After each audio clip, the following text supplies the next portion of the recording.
2026年，这台湾国际兰花展览的一个拜五是伫台南的后壁区要来起过啊。这回是结合着科技、艺术甲文化来打造新的视觉体验。市长黄伟德是强调讲，即马面对着国际局势的变动，这兰花的产业应该要爱开发多元的市场，拼出全球竞争力。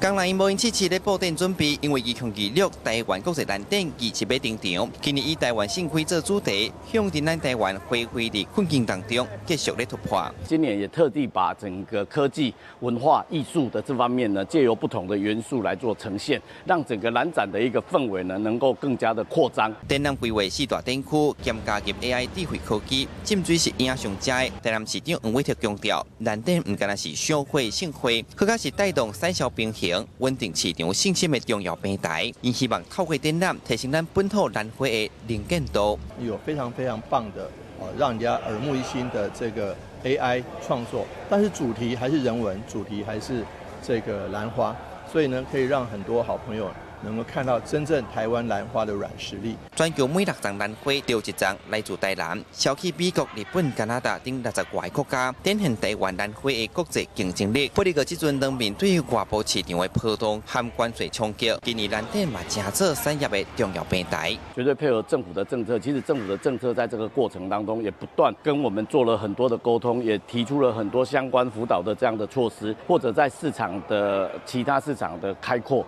我想这都是同步在进行，所以也就相对显得这个兰展其实更加重要的一个产销平台。市府指出，去年风灾造成展馆严重受损，到过年前才完成修复甲验收，筹备期是历史来上短。不过，地方中央产业的合作之下，也是伫期限内完成高品质的布展。这回兰花展览卖展到3月16日。记者苏台南采访报道。